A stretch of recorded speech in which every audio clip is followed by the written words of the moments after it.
Hello, everybody, and welcome back to the AI Chef's Kitchen. Chef Kevin, good to see you. How's it going?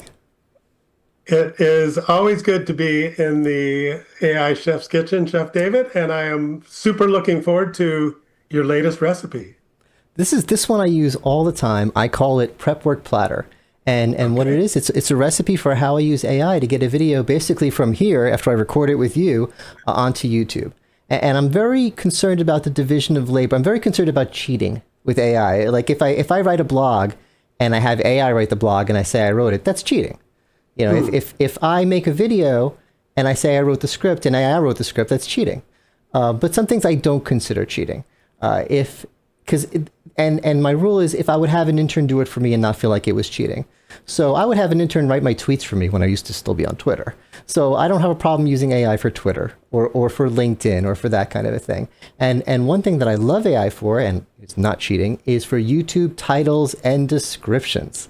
I could blast off a video in an hour and then spend all weekend trying to come up with the title. I really get stuck on titles. Hmm. And I don't think it's cheating because I would definitely let an intern title my videos for me. So I record a video. And what I used to do is I would sit and have a conversation with ChatGPT or Gemini. Hey, this is a video I did and blah, blah, blah, and da, da, da. I'm trying to come up with a title. And it'll be a whole back and forth. But I realized, and some of you are probably saying, well, this is pretty obvious, David. You should have been doing this from the beginning. But it took me a while to figure it out. A little hack is I upload the video to YouTube. And when you upload the video to YouTube, even before it's published, you can get the transcript. There's all third-party free tools as otters and things like that you can use. But I'm putting it on YouTube anyway, so I might as well just use the one that's there. Upload it to YouTube. And it works with live things. Our live show from yesterday, from Tuesday, I need to remember to do that. Right. After the live episode's done, you go back to the record of the live, get the transcript. I just copy the whole transcript. I go to Gemini. I say, hey, Gemini, it's David. I just did another episode of the AI Chefs. Here's the transcript.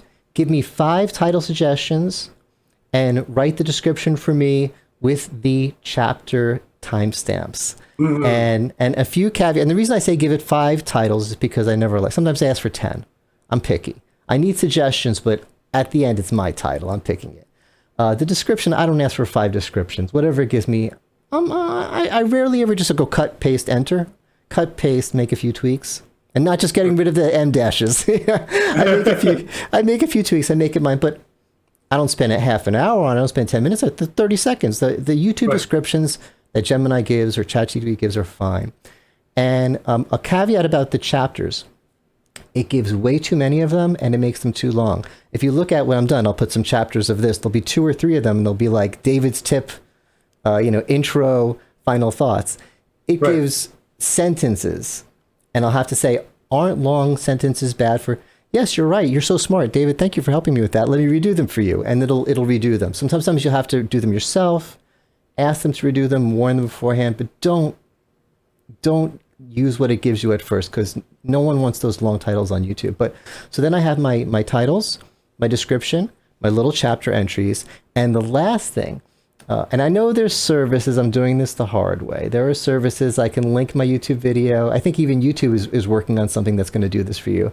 And it just generates the shorts for you. I'm old school, from when shorts started last year or year before. So I'm way, way old school, from last year. I make my own shorts. Isn't that funny? Old school is last year. But that's how fast things are happening. I still like to make my own shorts, but I don't want to watch. Well, this is going to be fine because we're only a few minutes in. But Right. if we do a live episodes or live shows are 40 minutes sometimes, I don't want to watch the whole 40 minutes to look for I say you got the transcript, and I have a very specific prompt. Let me read it. I say, from the transcript, identify 5-ish potential YouTube shorts, prioritize clips that are under 60 seconds, self-contained, makes sense alone, insightful, a speaker makes a clear, powerful point, and for each clip, provide a catchy title and a timestamp.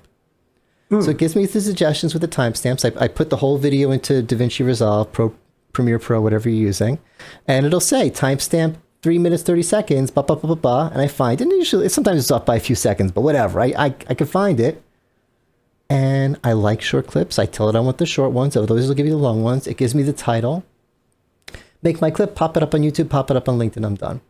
And sometimes I'll say, nah, I don't want to use this clip. But usually 99% of the time, The clip it picks it's just shorts anyway. Who cares, right?